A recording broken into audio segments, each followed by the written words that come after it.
தமிழ்நாடு அரசியல் களம் பயங்கர சூப்பரா இருக்கு. 2026 ஒரு மாரி டிஃப்ரெண்ட்டா இருக்கும்னு நினைக்கிறேன். இப்போ தான் ரீசென்ட்டா விஜய் என்ன சொல்லியிருந்தாருன்னா, எனக்கும் ஸ்டாலின் அவர்களுக்கும் தான் போட்டி. டிஎம்கேக்கும் டிவிகேக்கு தான் போட்டி சொன்னாரு. ஆனா இன்னைக்கு ரீசென்ட்டா நான் பார்க்குறேன் 2 நாளைக்கு முன்னாடி மிக unexpected play from BJP. BJP இது எல்லா ஸ்டேட்லயும் பண்ணுவாங்க. இந்த ஸ்டேட்ல இப்போ பண்ண ஆரம்பிச்சிட்டாங்க. ஏன் அப்படின்னா, ஏடிஎம்கேயோட வீக்னஸ். ஏடிஎம் அதான் இதெல்லாம் ஒரு ஒரு படிப்பினை ஒரு கட்சிக்கோ, ஒரு கட்சி தலைவர்களுக்கோ, நீங்கள் வந்து ஊழல் ஏதாவது ப்ராப்ளத்தில் சிக்கிறீங்க, இல்லை நீங்கள் ஏதாவது அன்எத்திக்கில் ஏதாவது செஞ்சு மாட்டிக்கிட்டீங்க அப்படின்னா, உங்களுடைய ஃப்யூச்சர் வந்துட்டு உங்கள் கையில் கிடையாது. இன்னொருத்தவங்க வந்து எடுத்து விளையாடலாம். அதற்கு நல்ல பெரிய எக்ஸாம்பிள் இன்றைக்கி இருக்கிற ஏடிஎம்கே சுச்சுவேஷன் தான். ஏடிஎம்கே வந்து இபிஎஸ் அவர்கள் வந்துட்டு என்ன சொல்கிறாரு, நானும் தனித்து நிற்பேன், பிஜேபியோட உறவு இல்லைங்கிறாரு.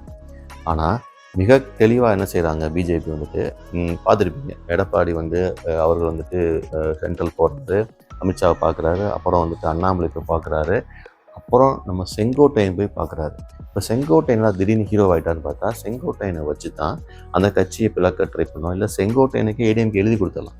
இப்போ ஏடிஎம்கே வந்து நீங்கள் கரண்ட்டாக இருக்கிற ஒரு பொதுச் செயலாளர் வந்து எதுவும் செய்ய முடியல. அதை வந்து இன்னொருத்தவங்க டிசைட் பண்ணுறாங்க.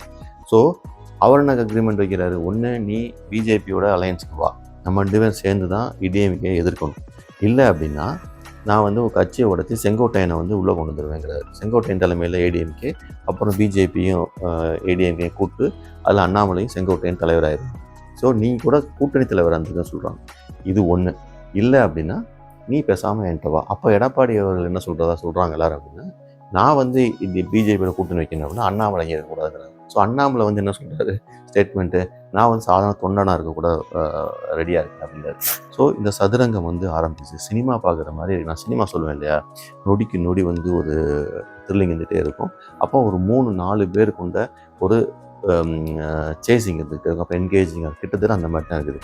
இந்த சேசிங்கில் யாரை காணாமல் போச்சு அப்படின்னா, இந்த உதிரி கட்சிகள்லாம் காணாமல் போச்சு. இப்போ மெயின் பிளேயர்னா பிஜேபி வந்து ஏடிஎம்கே கூட்டணி, டிஎம்கே கூட்டணி தனியாக இருக்குது.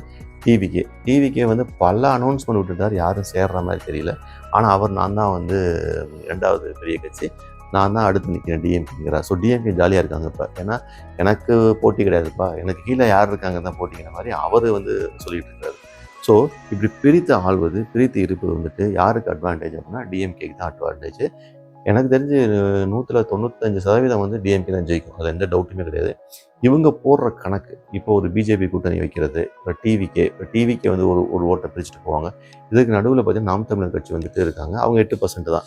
அந்த 8% கண்டிப்பாக வாங்குவாங்க, அதில் எந்த டவுட்டுமே கிடையாது. அப்போ டிஎம்கேக்கு ஒரு வெற்றி உறுதியாயிருச்சு, நாம் தமிழுக்கு ஒரு 8% சரியாயிருச்சு. அப்போ டிவிகே தான் புதுசு, அது என்ன நம்பர்னு தெரியல. பட் ஏடிஎம்கே அண்ட் பிஜேபி கூட்டணியை வச்சு தான் நம்ம டிசைட் பண்ண முடியுமான்னு தெரியல. ஸோ இவ்வளோ கூட்டணி செஞ்சாலும் பிஜேபி ஒரு வலுவான இடத்துக்கு வருமா அப்படின்னா, இந்த சூழ்நிலை நான் சொல்கிறேன் பாருங்கள். இப்போ DMK, ADMK plus BJP, TVK தனியாக இருக்குது, நாம் தமிழ் தனியாக இருக்குது அப்படின்னா, இந்த கூட்டணி பெருசாக வெயிட்டாக இல்லை டிஎம்கே வந்துட்டு சாய்க்கிற அளவுக்கு. அதான் சொல்கிறேன். ஏன்னா நாம் தமிழ் 8% எடுத்துருவார், டிவிகே வந்து ரொம்ப கேவலமாக போனால் கூட 10% எடுப்பாங்க, கரெக்டாக. அப்போ ஏடிஎம்கேயும் பிஜேபியும் சேர்ந்து என்ன எடுக்க முடியும், ஒரு 20% தான் எடுக்க முடியும். ஸோ மிச்சத்தை வந்து எல்லாமே டிஎம்கேக்கு ஈஸியாக போயிடும். அவங்க 25%, 30% எடுத்தாலே போதும், டிஎம்கே ஈஸியாக வந்து ஜெயிச்சுட்டு போயிடுவாங்க. ஸோ இந்த கணக்குகள் வந்து பார்க்குறதுக்கு, கேட்குறதுக்கு, விவாதிக்கிறதுக்கு ரொம்ப சுவாரஸ்யமாக இருக்குது. ஆனால் பேப்பரில் போட்டு பார்த்தீங்க அப்படின்னா டிஎம்கே தான் டாப்பில் இருக்குது. இதை வந்துட்டு யோசிச்சு பாருங்கள். இன்னும் என்ன சேஞ்சஸ் நடக்குதுன்னு பார்ப்போம். எல்லோரும் என்ன சொல்கிறாங்க, பிஜேபி இன்றைக்கி இந்த நிலைமையில் இருக்கிற காரணமே வந்துட்டு தமிழ்நாட்டில் அண்ணாமலை தான். எப்படி அண்ணாமலையை வந்துட்டு அவங்க தவிர்த்துட்டு எடப்பாடிக்கு போவாங்க அப்படிங்கிறாங்க. அது ஒரு சுவாரஸ்யமான ஒரு டிஸ்கஷன். அண்ணாமலை நீங்கள் சொல்கிறீங்களோ சொல்லியோ, அண்ணாமலை தான் அந்த வைபை கிரியேட் பண்ணார். ராதாகிருஷ்ணன் இருந்தார், தமிழிசை இருந்தாங்க, எல் முருகன் இருந்தாங்க. அவங்களெலாம் தாண்டி அண்ணாமலை இருக்கும்போது தான் மிக மிக பெரிய ஒரு இம்பேக்ட் கிரியேட் பண்ணியிருந்தாங்க. அது உண்மை தான்.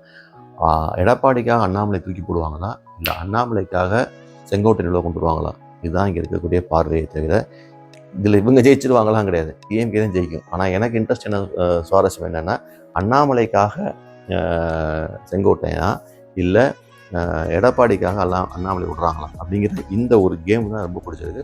பொறுத்து பார்ப்போம். ரொம்ப சுவாரஸ்யமான கேமாக இருக்குது.